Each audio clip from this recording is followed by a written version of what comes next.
kejadian terjadi beberapa kali, cuman memang anak yang berbeda. Dan ada sebelum kejadian kurang lebih setahun yang lalu itu di sekolah ada bekas kaki ininya, baju sekolahnya kan putih tuh.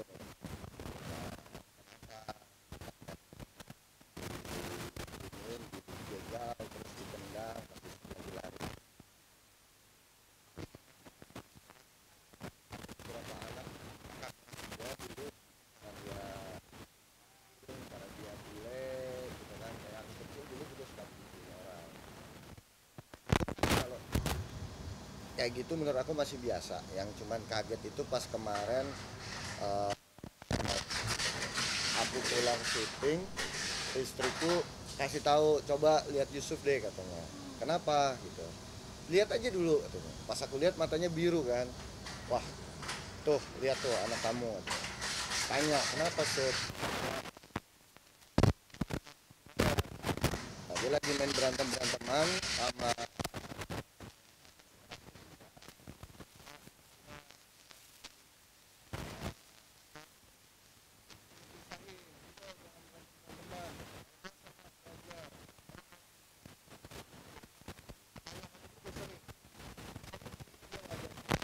tapi baru kali ini Yusuf ladenin gitu kan. Pertama Yusuf bilang apa sih gitu, ini cuma bercanda-bercanda doang, biasanya bercanda-bercandaan kayak gitu ya.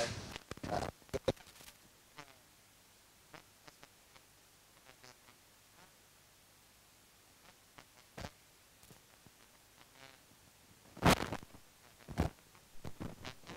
ya kan.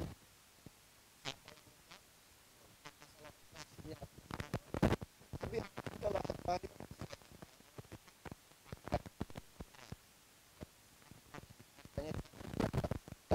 gimana karir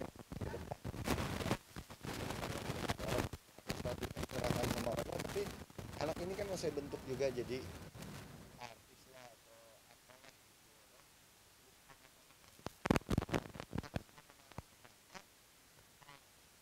Serius serius tuh baru nanti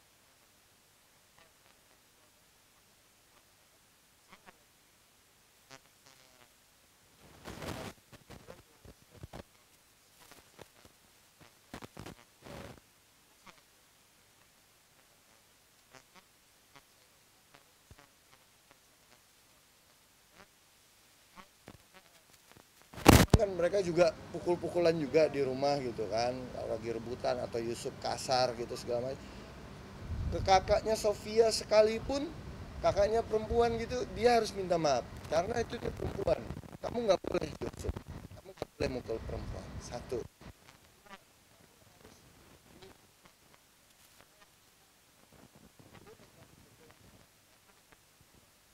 Belajar silat untuk mempertahankan diri, untuk menjaga keluarga.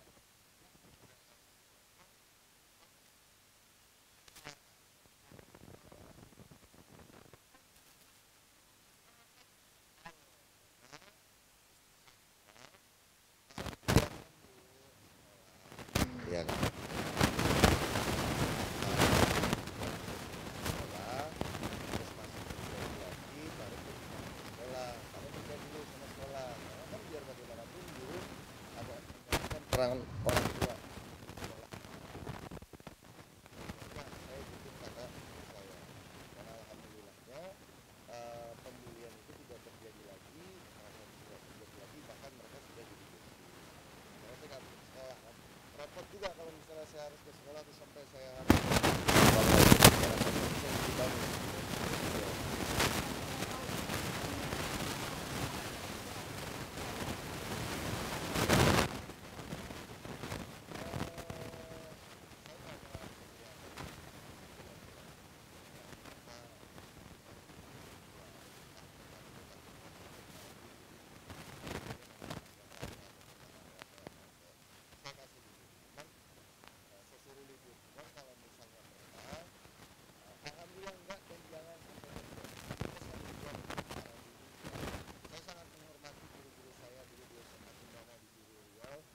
mereka selalu berperan aktif dalam mendidik kami gitu.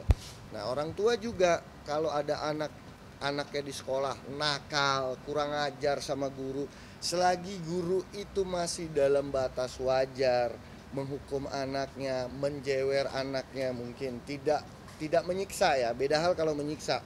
Saya lihat ada guru sampai tendangan terbang, nendang anak itu menyiksa namanya. Kalau masih dalam proses tarbiyah, pendidikan, ya mendidik anak gitu. Walaupun kita tidak mengharapkan kekerasan gitu. Tidak dengan cara yang keras, cara-cara seperti kita orang zaman dulu. Udahlah, jangan dikit-dikit lapor polisi. Kalau terjadi pelecehan terhadap anak kita, baik laki-laki perempuan, oke, kita mau laporkan polisi ya.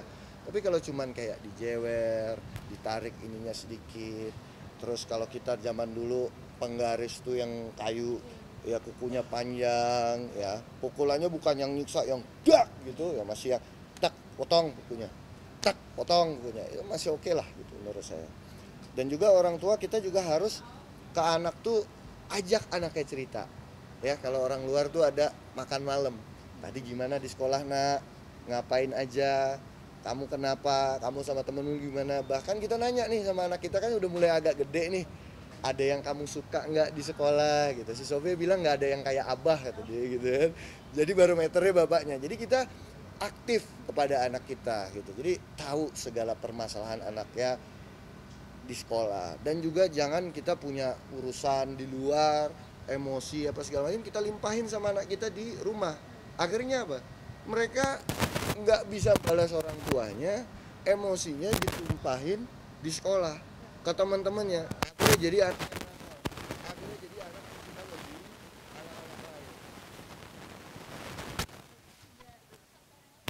Oh enggak, kemarin baru bulan lalu. Tapi tahu nggak sih Kak, pada saat itu guru melakukan apa pada saat tahu anak itu dulu? Istriku aktif komunikasi sama guru, baik dalam urusan pelajaran, sekolah, terus juga permasalahan di sekolah. Istriku aktif. Jadi istriku aktif, dia komunikasi sama gurunya, sama kepala sekolahnya, sama wali kelasnya. Ini penyelesaiannya gimana? Kenapa anak saya bisa begini? Ya. Kita udah panggil dua-duanya, dan orang tua si anaknya juga udah dipanggil. Jadi alhamdulillah masalahnya sudah selesai, sudah clear. Gitu. Kalau saya sendiri, peran saya lebih banyak memang digantikan sama sang ibu.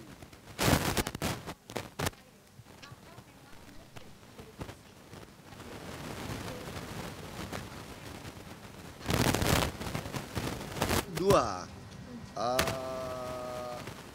pertama tadi itu masalah di rumah. Dia kurang komunikasi sama orang tua. Komunikasi sama orang tuanya kurang baik. Mungkin orang tuanya sibuk, mungkin orang tuanya minum alkohol, mungkin orang tuanya kasar sama anaknya, ya kan? Sehingga si anak itu ketika di sekolah dia berontak. Ya, didikan di rumah. Saya dulu belajar silat, belajar taekwondo, saya dibully di sekolah. SD saya dibilang bule kesasar karena fisik. Alhamdulillah saya diberi wajah good looking sama Allah Subhanahu wa taala, alhamdulillah.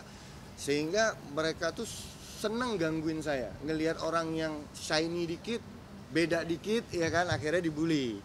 Saya masuk ke sekolah swasta, SMU Cendana di Duri, sekolah anak-anak Caltex. Bapak saya bilang, kamu juara umum di SD. Kamu di SD sering berantem gara-gara kamu sering dipanggil bule tesase dan diajakin berantem. Baga, kalau orang Minang bilang baga, berani nggak berani? Itu kan termasuk bully. Ngapain orang ngajakin saya berantem? Ya berani. Ayo berkelahi, ayo kita berkelahi. Ya udah berkelahi gitu. Waktu zaman dulu gitu ya. Saya masukin kamu ke sekolah ini, saya bayar mahal-mahal, kata bapak saya, jangan kamu bikin malu. Sama, saya pernah dengar Pak Jokowi itu bilang sama anak-anaknya, jangan bikin malu bapak. Artinya ada komunikasi dari orang tua ke anak, jangan bikin malu. Nah sekarang banyak anak pejabat di luar sana bikin masalah. Bapaknya nggak pernah ngajarin, saya ini pejabat loh, kamu jangan bikin malu saya. Kasihlah contoh yang baik, kasih didikan yang baik. Istri saya juga anak seorang pejabat, dia nggak berani tuh. Kita ada kasus-kasus apa nakal di luar, jangan sampai orang tua tahu. Jangan sampai bikin malu orang tua, jangan sampai bikin sedih orang tua. Nah, ketika saya di SMP, saya ikut Olimpiade Matematika, Bahasa Inggris, karena tugas saya belajar. Guru bilang, siapa yang mau apa namanya, bersihin. Saya orang pertama yang angkat tangan. Siapa yang bisa ngerjain soal ini? Saya orang pertama yang angkat. Akhirnya teman-teman bilang apa? Yang merasa seleb dulu di sekolah itu kan, dan anti seleb. Seleb itu orang OSIS. Yang anti seleb tuh orang-orang yang nggak suka OSIS tapi merasa pengen, oh gue bisa breakdance, bisa apa. Jadi kumpulan-kumpulan pembulian itu di sekolah saya dulu ada. Mereka panggil saya apa? Panjile dalam bahasa Minang. Artinya apa? Penjilat, penjilat guru. Begitu kelulusan saya udah nggak tahan nih. Ketika dibully, akhirnya saya ngelawan. Walaupun bapak saya bilang bikin malu, akhirnya saya ngelawan. Saya berantem. Tapi saya tidak melakukan penyiksaan ketika orangnya sudah jatuh, sudah nggak mampu lagi melawan saya untuk berantem, dia sudah berhenti, ya kan, udah buk, dianya udah begini, saya nggak lanjutin. Gitu. Berita itu tahu sampai ke bapak saya. Bapak saya itu selalu ngajarin minta maaf. Datang kamu, datang. Saya pernah datang, ibunya nangis, ibunya marah memukul saya, ditahan sama bapak. Ya kan? Karena anaknya saya pukul sekali demam. Saya pukul sekali demam. Nah, ini kita sebagai ahli bela diri juga kita belajar untuk menahan diri. Takut nih, kita tahu titik-titik orang. Kita takut orang kita pukul jadinya sakit, cacat, atau bahkan meninggal. Ini perlu juga, jangan semena-mena yang di pondok pesantren yang kasus di Cilacap, dia jago bela diri, dia ahli bela diri, tapi tidak dididik untuk menahan diri dari mencelakai orang lain, dari berbuat zalim pada orang lain. Nah, itu penting sekali, penting. Ngasih pelajaran boleh dalam hal membela diri, tapi bikin orang cacat, nyiksa orang itu nggak boleh. Jadi yang pertama tadi karena look, karena tampang kita.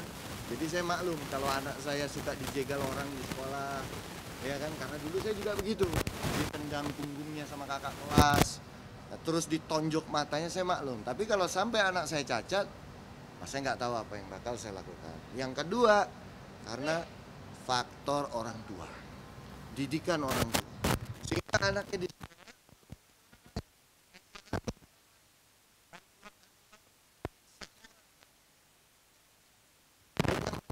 itu guru.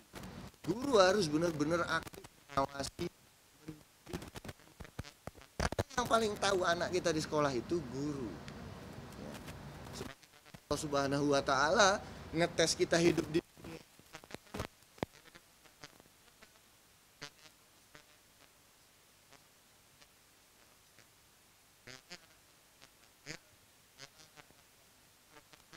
mana anak yang korban kekerasan dari orang tuanya, guru harus tahu. Jadilah guru yang benar-benar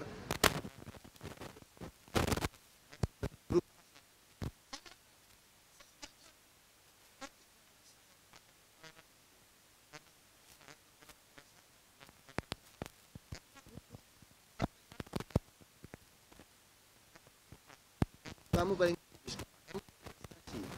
ya kan, kamu nggak pernah masuk aja 1 bulan biar lulus. Ada kedekatan kita sama guru. Jadi guru pun harus bangun kedekatan sama muridnya. Murid pun juga dididik oleh orang tuanya harus punya kedekatan sama gurunya. Hormati gurumu, ya kan, sayangi temanmu. Ya seperti itu. Dan sekarang baru saya dengar lagi dan saya juga baru sadar juga bahwa pelajaran PMP PPKN tidak ada. Jadi sepertinya kurikulum yang dulu jauh, maaf ya pemerintah, maaf, jauh lebih baik daripada yang zaman sekarang. Kita belajar gotong royong, kita belajar ikhlas, kita belajar tentang nasionalisme, cinta tanah air, keluarga negaraan, segala macam kita belajar. Nah sekarang kurikulumnya gimana tuh? Saya nggak tahu, ya kan? Bagaimana kita menghormati sesama, menyayangi yang muda, melindungi yang lemah, segala macam. Dari sifat gotong royong itu kan sudah ketahuan. Kita orang yang bisa kooperatif, bekerja sama, tidak ada sosial. Gitu. Jadi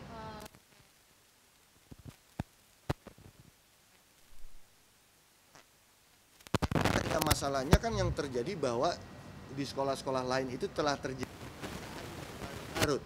Sama sekolah dibiarkan. Bahkan saya dengar ada yang katanya dibela pelaku-pelaku penyiksaan, ditutup-tutupin. Nah ini bahaya.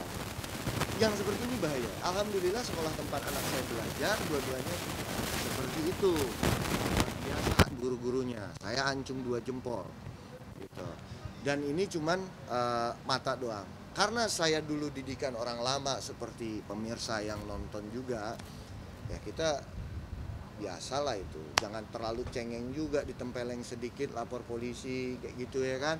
Kan sekarang direkam nggak, ada yang seperti itu gitu ya kan. Ya generasi sudah berbeda. Tapi suatu hari pun maaf, kita masuk militer, kita wajib militer, kita akan berperan